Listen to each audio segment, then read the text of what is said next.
2 years ago, I was in New York, and Rudy's Music in Soho was on my list, place to go to. Now, they make the amazing Pensa basses in store, but this one caught my eye. It's a Shoreline Gold 1964 Fender Jazz, and very luckily they let me have a go, even though there was no way I was going to buy it. And I played it, and it sounded good to me. But the other situation I found myself in a few years before that was playing for this collector. He just did rehearsals and we came along and backed him, really. And he had this 1960s stack knob Fender Jazz, the first year of production, ultra rare. And in that situation, I was really unimpressed with it. It didn't do anything for me. Even just playing it on its own, when I could actually hear it, it felt like any other Fender, and I felt a bit guilty for thinking that. Just to give you an idea on price, a 1960 Fender stack knob jazz bass going on the excellent Andy Baxter's site is going for about £27,000. So these things are not cheap. Meanwhile, the main bass I play in these YouTube lessons is this 1982 Ibanez Roadster. So is that Shoreline Gold Jazz $39,500 better than this? Point number one on this video is that the best bass for you might actually surprise you. Believe it or not, this bass, if in a blind test against actually either of those expensive Fenders, I didn't know what this was, I would prefer this. Why? There's just something about the ergonomics of it, something about the way it plays that speaks to me and my playing more than those other basses. I had to do a few things to this to get it up to standard, but I love it. I'll just play it.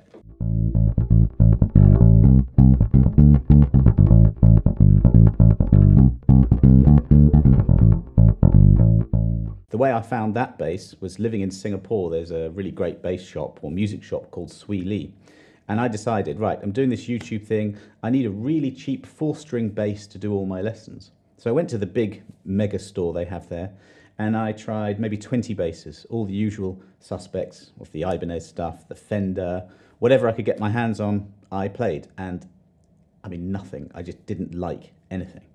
Then I went round the corner in the same complex, and there was this tiny rundown shop called Guitar Workshop, and I saw that bass. I saw the Ibanez. I didn't know anything about Roadsters, and I just picked it up and I played it, and it was just instantly, this felt amazing to me, and it sounded really good, even though the pickups were a bit dead. So I looked at the price, and I can't remember exactly what it was, but we're talking something like $400, something like that. So my wife very kindly bought it for me, got it fixed up, and that is just now a bass that I love. I never would have picked that bass up had I not just gone around, gone to a few shops and just played. So do that. If you can make a trip to your nearest bass shop, do it. Make a day of it. Make a couple of days of it. I went to Rome once to find a bass, Try and play everything you can. Back to this bass. The bridge was cutting my hand up. There was a little problem with the pickups, and it wasn't set up properly. So I took it to a guy who just plecked it. He filed the sharp bit off this. We put some DiMarzio DP126 pickups in it, and it just plays like a dream, and I love it. So sometimes you might have to get either a bass you own or an older bass, do a little bit of work on it, and then it's right for you. If it's set up to your playing style, no matter what the bass is, it will feel good for you. Find your budget and stick to it. I was happy they let me play that Fender because obviously I was not going to buy it at 40,000. Don't ever buy a bass that you can't afford. Just get the amount of money that you have and see what your options are. If you do have a slightly higher budget, then you can look at some of these suspects. Look, Dingwall Z series. I've never played one of these, but I hear they're amazing. Federas. Everyone knows Federa, and look at these in stock ones. You're looking at $10,000. The Anthony Jackson is $25,000. These are going to be played by people with deep pockets and the most committed musicians. I love a Sadowski. These are NYC custom basses. I didn't get to go there in New York. I should have done. But this one, I wouldn't go for this exact configuration, but the Will Lee is $8,850. Now, if you're a professional and that's your working instrument, and you're making money from it, yeah, this is the kind of instrument you could think about going for. However, on the other side of the scale, I once taught a student who played one of these. It's a Luna. I don't really know much about them. This is $349. She was about 10 years old, quite small. This is a short scale. And I played it, and it just felt absolutely lovely, and it played really well.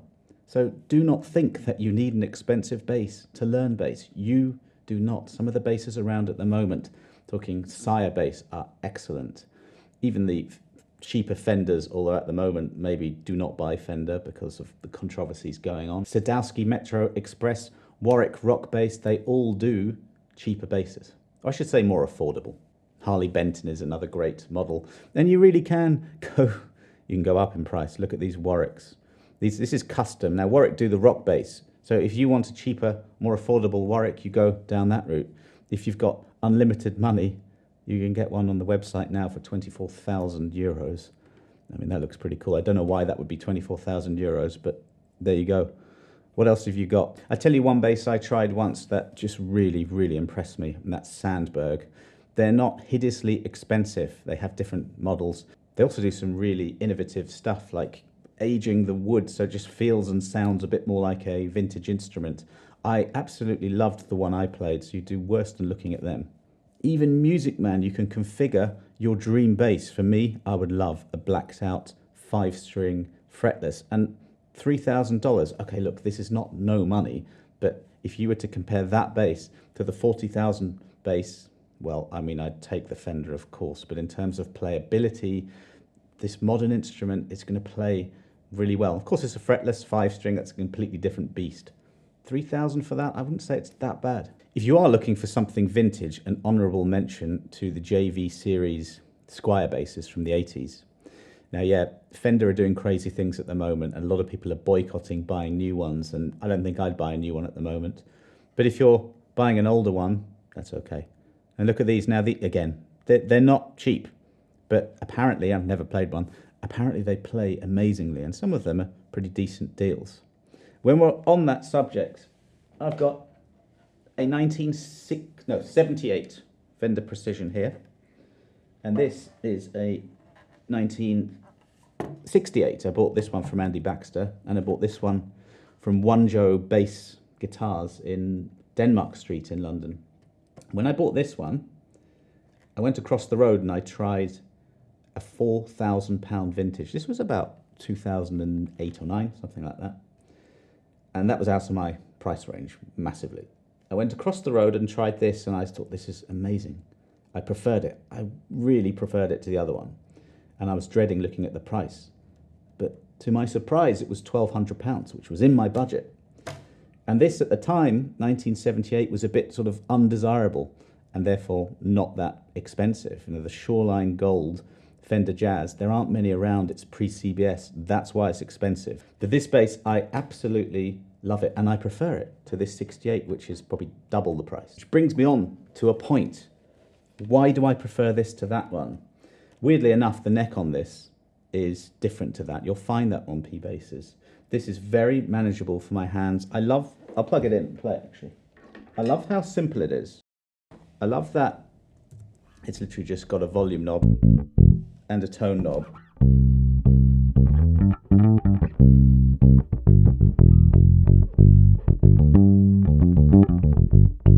It just really does that sound, and that sound only. That fits into recordings a lot, so I've used this in recordings for, well, ever since I bought it, and producers love this bass. That's the thing. This made me feel like a proper recording bass player when I got it, because it was really accepted in studios. And I'll show you my Warwick later.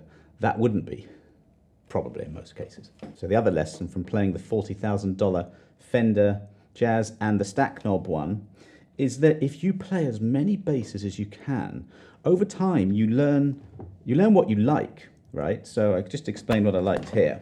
Let me just quickly take you on a little tour of basses, and I'll show you a couple of things I like. Now, I don't have an Alinto. I didn't mention Alinto, actually. Let me do that, because this is the best 5-string bass I've ever played in my life. And I played one in Hong Kong, and I played one when I went to see the amazing James Carbonetti in New York. He does Carbonetti basses. Look at this. He hand carves all his instruments. And it's just absolutely awesome what he does. And he sort of helps with Alinto as well. And look, 5,000, Andy Baxter. He sells these as well. Look, £5,000 for my dream bass. It's like a lot less than a Federa, a lot less than a wall bass. Why do I like that Alinto? I tell you what, the neck to me on that 5-string felt amazing. And I found out that it's a 1.75 inch nut width. So I now know that I love that about basses. There's a couple of other things on different basses. This is a Music Man Special BFR Ball Family Reserve. That thing there, the truss rod adjuster here, I love that on the bass. I also love the quick release battery on here. Just for gigs, for professional gigs, I've had to change things quickly on the fly, and those kinds of adjustments are really useful, as is this on a Warwick bass, this has got that quick release at the back. I've seen that on a few basses. Talking of this, so living in this part of the world that I do, I was on holiday with my wife and daughter in Bangkok, and I had seen that there was a website selling these for, I think they were getting rid of stock. So I was kind of a bit worried it was a fake or non-existent. But I went to the shop, sure enough it was there, and I got this for a steal. The main bass I grew up with was a Warwick Corvette Proline, so I needed one of these in my life, and it's hideously heavy. I couldn't do a gig on this bass, it's way too heavy. That's another thing. I know that I love Swamp Ash. Swamp Ash sounds good to me, and it's light. This, by the way, is a Fender JMJ, Justin Meldal Johnson Mustang. I use this on the Netflix show The Serpent. It just had the sort of 70s sound I needed for that. Similar to the P-Bass, doesn't really do much, but what it does, I love, and it's short scale. I'll flash up the price of that bass, but again, if you give me the choice just for playing between that and the stack knob I played, I'd go for this. Now, just quickly, if you were lucky enough to have 5 60s stack knob basses, they probably all would feel a bit different to you, given that the setup was the same, right? So your setup, your strings are massive. When you get those right, you'll love it. Mostly I put Elite's Players strings on. On this bass, they're quite worn in. I know that I love that sound for this bass. For the Warwick, I would have brand new zingy kind of strings on that. I use 45 to 105, and I know I like that with my playing style with a slightly higher action. You learn these things, you learn what works for you. So when you're looking for a bass, you're looking at all these different things. Playability and tone for me are top. So this bass, I love the playability and I do like the tone. You've got a P and a J, and these DiMarzios seem to sound right for me. I don't love the look of this thing. I think the original owner took the finish off, and there's no scratch plate on the originals. They did something, there's a bit of a botched job under here. So yeah, don't love how it looks. A bass that I absolutely love the sound of, but I hate the name and the look, is the Music Man Bongo. I'd love one of those, but don't like the name, don't like what it looks like. And that's the thing. I think looks, when you're playing a bass, especially live, that plays into it. So don't shy away from that. You need to find something that you like the look of. It feels good for you in your hands. This is one of my favourite basses, my pride and joy. This is a Lakeland fretless that Pino Palladino owned. And I just used this on a session yesterday. This bass I love, and I play it sitting down. And this lower horn is tiny, so it sort of slips off a lot. For me, not the greatest design. I think it looks nice though, actually. A bit longer, it might look a bit strange.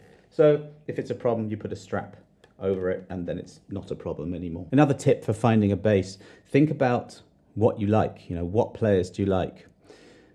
I mean, I've got a lot of basses and I'm kind of happy with them, but I've got a 1975 Jazz, which it's decent. Again, I bought that around about the same time as I didn't know anything about vintage Fenders, and I certainly didn't have the budget. But one of my favorite players is Paul Turner, and here he is playing his 1966 Jazz into it.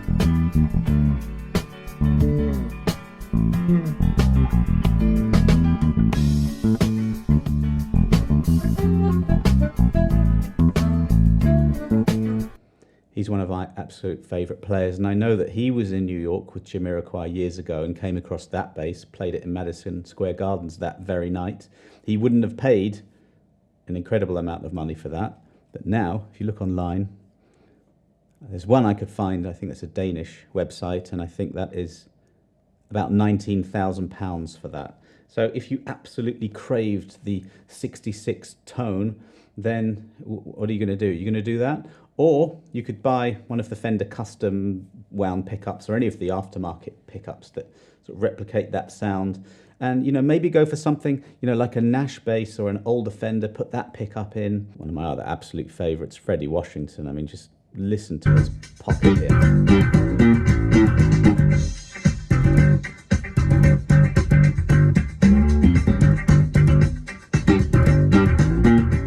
I spend a long time watching these clips of these players, just trying to emulate it, by the way. Just the pocket, the feel, the lack of flashy chops, I absolutely love it. That is a 1973 Fender Precision with a Bartolini pickup in it. So this is not an unbelievably expensive, desirable Fender. I can't remember the strings. I'll find out the strings he's using on that, but just, quite bright sounding. That's one of the best slap tones you'll ever hear. A $40,000 bass is probably a really, really good financial investment, but it will not make you play better. You can always just learn on the cheapest, most affordable bass you can and focus on your playing and your pocket and sounding like Freddie Washington. What do you think? Do you have an expensive bass? What bass are you playing at the moment? Of all the people watching this now, I wonder how many could afford that $40,000 bass. I would say not many. And also not many for the $10,000 Federa, But there are people buying these things, and if you've got enough money to buy them, good on you. And, it's a decent financial investment to buy those basses. For the rest of us, we can just focus on things like I'm doing, which is the more affordable range of basses, affordable vintages, and just do your best with them.